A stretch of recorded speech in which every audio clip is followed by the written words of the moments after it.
teema, mis on tänase konverentsi lähtekohaks ja taotluseks, kerget hulka kindlasti ei kuulu. See on erakordselt keeruline, aga ühtlasi ka erakordselt tähtis.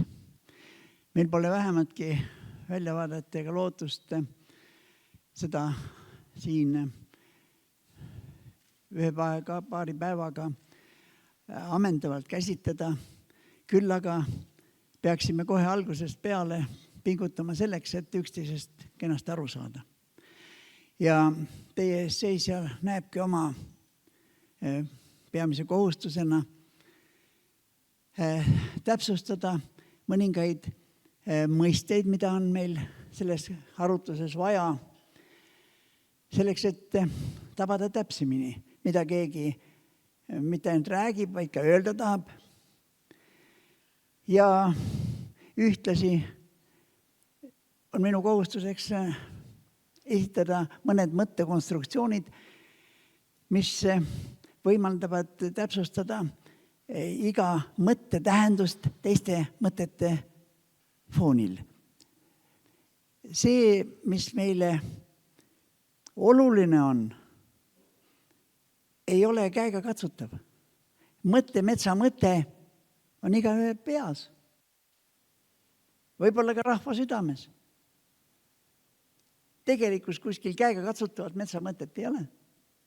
Ei ole ka neid mõisteid ju käega katsutavalt, mille abil me mõtestame metsa ja ühtlasi oma suhet metsaga. Niisiis tegemist on ühest küljest loodusseostega ja mets kui ökosüsteem, tervik. Ja see on mõttekonstruktsioon. Mets kujundab ühiskonda ja ühiskond kujundab omakorda metsa. See vastastikune seos peaks olema tasakaalus ja mõtestatud. Vastasel juhul on vaid aja küsimus, kuna on katastroof. Ja siis, kui juba see katastroof on käes, on hilja mõtlema hakata, miks see juhtus. Tegelikkuses, materiaalses, ainelises tegelikkuses me saame muuta. No kui nüüd prillid on vales kohas, ma tõstan teise seisukohta, saab muuta.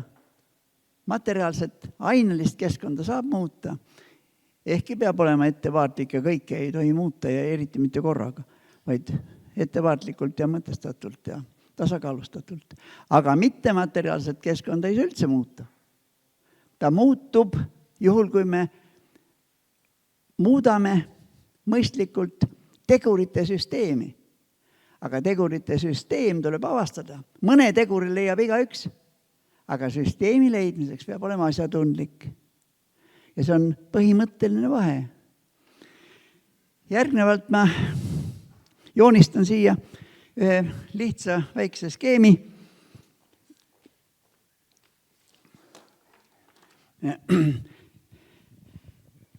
Nad muidugi kõik soovitavad, et tee neid PowerPointi projitseerimiseks sinna tahvlile. Tegime omal ajal neid küll ja küll, aga tänaseks ma olen jõudnud küll arusaamisele, et neid ei maksa teha, et pigem segavad. Tähelepanu keskendub nendele joonistele tahvlil ja see, mida kõnelejal öelda on, libiseb kõrvust mööda. Järgnevalt ma joonistan siia ühe üsna lihtsa mudeli, mille abil mina ka mõtlen. Ja loodan, et see võimaldab oma mõtteid korrastada ka kohalolijatel. Paneme siia keskele nüüd ükskõik mille. Meie puhul praegu siia, ma kirjutan suure M-tähe, see on mets. Aga siia võib kirjutada ükskõik mida muud, ka kõike seda, mis on meile oluline. On ka metsaalane õppe, metsa kasvatus, metsa ja nii edasi. Kõik võivad olla ükshaaval siin keskel. Aga praegu ma kirjutan metsa. Nüüd 2. See on 1. Kõik, millest sõltub see, mida me käsitleme, antud juhul mets. sõnale kõik, ma kirjutan selle siia välja. See on nüüd raske. Mõne tegu leiab igaüks. No kes on kaine mõistusega inimene, elanud mingi aja elus siin, teab ikka midagi. Aga leida kõik oluline, see on, siis peab olema asjatundlik. Siis peab olema nii teooria kui ka metodoloogia, metoodika ja muidugi mõiste praktika. Nende ühtsuses kujuneb see terviklik. Ja kolmas, kõik, mis omakorda sõltub metsast. Argumentatsioon metsaga tegelemiseks tuleb siit. Miks me seda nii väga tähtsaks peame? Milles asi on? Kui hävib metsa mõte, hävib ka Eesti mõte. Siin ei ole valiku küsimust.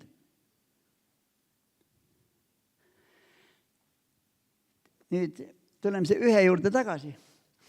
Selleks, et midagi näha, tuleb leida küllalt palju vaatepunkte. Ükskõik millisest vaatepunktist näeme küll pilti. See võib õige olla, aga see ei ole küllaldane. Samast objektist mingist teisest vaatepunktist paistab hoopis teine pilt ja see on ka õige. Ja õigeid pilte ükskõik millisest objektist on palju. Peab olema nüüd küllalt palju. Ja millal on küllalt? Keegi ette ütlema ei tule. Kui ei suuda ise oma peaga aru saada sellest, millal on küllalt palju, siis pole selguse saavutamine veel võimalik. Teeme väikse kõrvalpõike näiteks, proovige korraks, kuidas näha iseennast. Ma olen näinud üliõpilast, küsin üliõpilase käest, kuidas saaks näha iseennast. Suured silmad vaatab mulle otsa, et mis küsimus see on? No, peeglist vaatan. Kuid ette, inimesel on gümnaasiumi selle taga juba ja ta räägib niisugust lollusi. Peeglist näed väliskujundit ja seda ka tagurpidi, aga mina kui indiviid, kui isiksus, kui individuaalsus, kui ühiskonna liige, kultuuri esindaja, rollide kogum ja nii edasi. Nii kui vaatepunkti muudad, teine pilt, vaatepunkti muudad, uus pilt. Enda nägemiseks peab leidma vähemalt 9 pilti. Aga metsa nägemiseks, kui palju pilte on vaja. Ja see on tõeline küsimus. Ja siin ei maksa arvata, et mööda minnes ja lihtsalt vasaku jalaga saab seda vastata. Edasi koosseis, millest ta koosneb, struktuur, genees, dünaamika, karakteristikud kvaliteedi hindamiseks. Niisiis kõigepealt vaatame, mis see on, see mets, millest ta sõltub ja mis metsast omakorda sõltub. 1, 2, 3, 1, 2, 3, nii valsitaktis. Ja see on mõtlemisviis. Selle mõtlemisviisi aluseks on mõistete selgus ja nende seoste selgus. Nüüd aga vaataksime veel mõningaid mõisted, mille käsitlemine on meie meelest pehmelt öeldes sassis, aga kui süveneda, siis viletsa hariduse tagajärg. Alustame sellisest sõnast nagu eesmärk. Mis see on? Ontoloog, kui filosoofia aruga ütelda, siis ontoloogiline aspekt. Mis see on eesmärk? Ja metsa puhul ka ja meie puhul. Metsal ei ole eesmärke, inimestel on eesmärke. Eesmärgid on ainult subjektil. Asjadel, tegevustel ei ole eesmärke. Seadusel ei ole eesmärke. Eesmärke seadusandjal. Seaduse abil midagi reguleerida, korrastada. Niisiis, eesmärk. Meie käsitluses eesmärk on meie kujutlus tulevikust, mille saavutamiseks tuleb rakendada tahe. Eesmärk on igal juhul seotud ajaga.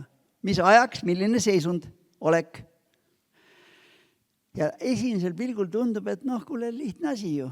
Loome kujutluse tulevikust ja leiame kõik olulised karakteristikud selle tulevikule. Fikseerime see, praegu on selline, vajalik on selline.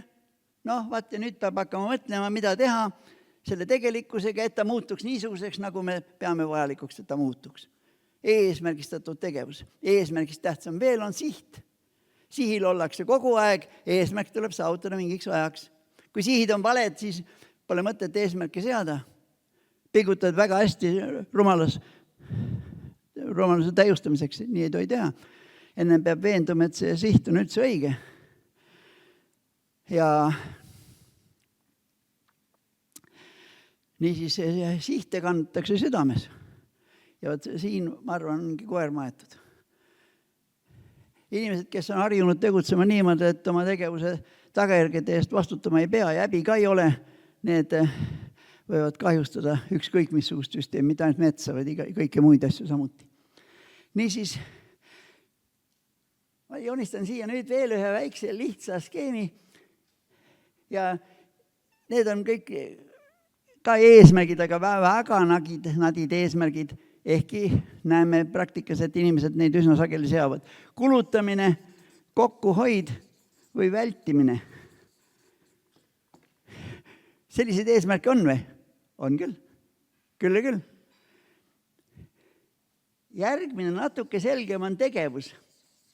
Eesmärkiks on tegevus. Teeme seda, teist, seda, kolmandat. Raiume ja istutame, teeme midagi.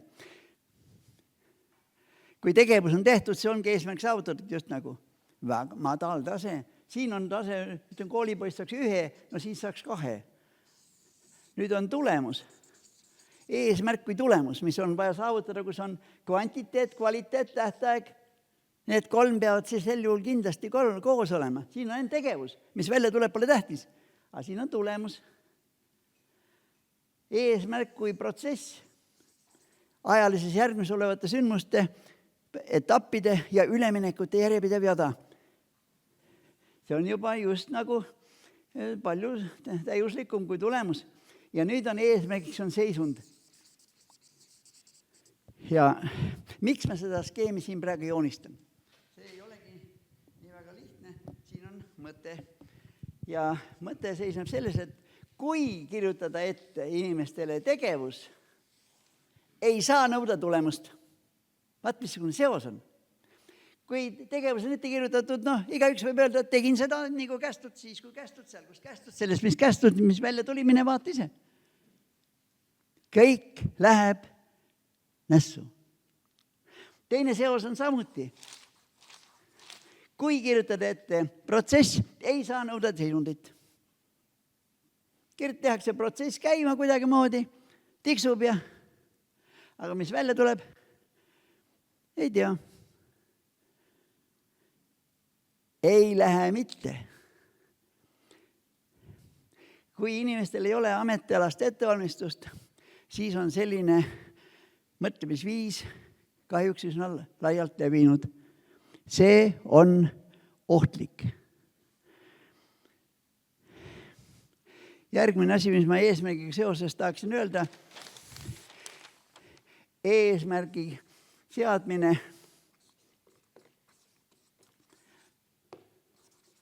on mõttekas üksnes juhul, kui on vahendid. Vaeva peab nägema vahenditega. Eesmärk on intellektuaalne akt, loome kujutluse sellest seisundist, mida me tahame saavutada ja nüüd hakkame pingutama selleks, et jõuda sinna eesmärki, saavutada eesmärke ette antud ajaks, nõutavaks ajaks. Aga vaeva peab nägema vahenditega. Tänu millele ja vahendite süsteem on vajalik. Tegelikult on siin ressursid ja ressursside kasutamiseks vajalikud tingimused. Ressursside süsteemi ja tingimuste süsteemi terviklikkus iseloomustab vahendi kvaliteeti, miski muutub vahendiks ainult eesmärgi suhtes. Pole mõtet seada niisuguseid eesmärke, mille saavutamiseks vajalike vahendid pole. Aga vahendite süsteemi saavutamiseks peab tundma kõik ressursside süsteemi ja iga ressursi olemasolu muutub tingimuseks teiste ressursside kasutamisel. Ja see on nüüd, meil on teaduslik konverents, teaduslik aspekt. Kahjuks koolis käinud inimesed on jäänud filosoofiast üha enam kaugele ja seda ettevalmistust ei ole. Aeg läheb. Ja puuduliku mõtlemisviisi tõttu tulemuste asemel on tagajärjed. Järgnevalt ma teen siia ühe suure ringi, millega tähistan tunnetussüsteemi. Ja esimesena kirjutan siia A-tähe ja see on argitunnetus. See tunnetus, mille inimene omandab koos emakeelega. Pisiks peale tekib inimesel argitunnetus ja see süveneb elupäevade lõpuni. Argitunnetus on peamine, mis meil on. Edasi paneme siia kunstilise tunnetuse. Kõik, mis on ilus ja harmooniline ja kõik kunstiline tunnetus. Ja tänagi alustasime konverentsi niisuguse meelelise kujundi Paristamo abil. Edasi tuleb religioosne tunnetus, kõiksus, igavikulised, kõik need asjad. Religioosne tunnetus on tunnetus, kolmas tunnetustee. Edasi on teaduslik tunnetus ja meie konverents just nagu peaks olema keskendatud sellele. Edasi tuleb intuitiivne tunnetus ja muidugi ka filosoofiline tunnetus. 6 tunnetusteed. Küsimus, mis on siin kõige tähtsam? Kõige tähtsam on see, et me ei pea vähe tähtsaks ühtki tunnetusteed. Ja kui inimene on mõnel tunnetusteel täiesti saamatu või ignoreerib meelega, siis on üsna kindel, et ta ei saa aru tervikust mitte kunagi, mitte midagi. Igal tunnetusteel on võimalik märgata seda, mida teistel tunnetusteedel märgata võimalik ei ole.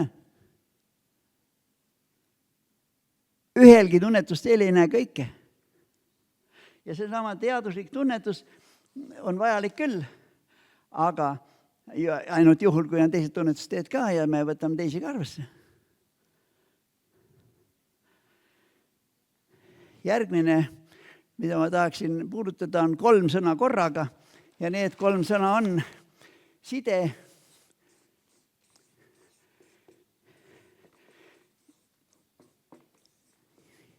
edasisidestus ja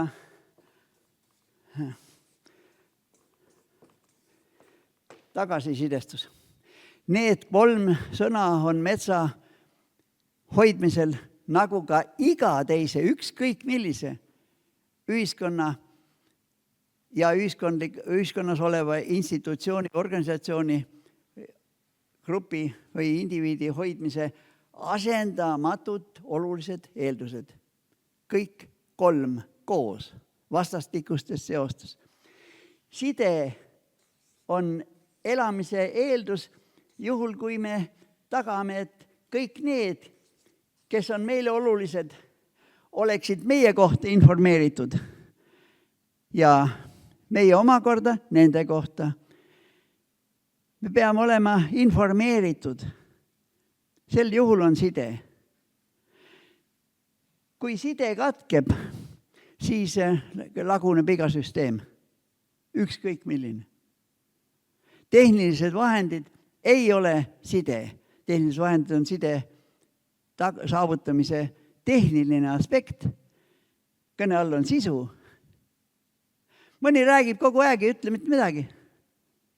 Mõtet ei ole, öelda ei ole mitte midagi, järelikult pole ju mõtet rääkida ka sel juhul.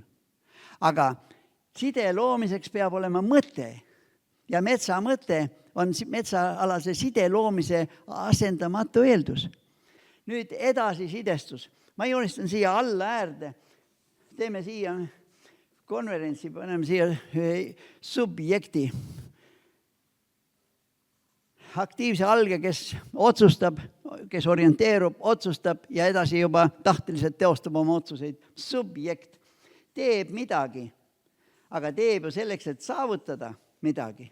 Aga see saavutus omakorda on mõtestatud üksnes juhul, kui ta sobib nendesse protsessidesse, kuhu ta on mõeldud. Ja siin omakorda saavutatakse tulemusi, mis on kooskõlas meie ootuste ja eeldustega. Ja sel juhul on meie tegevus, kui ajalises järgmis olevate etappide üleminekut järjepidev jada mõtestatud. Vastasel juhul ei ole. Hinnates protsesse ja seisundeid ei saa anda hinnangut ei protsessidele, ei seisunditele ega tegijale. Selle hinnangu saab anda nende protsesside põhjal, mis järgnevad tänu tulemustele.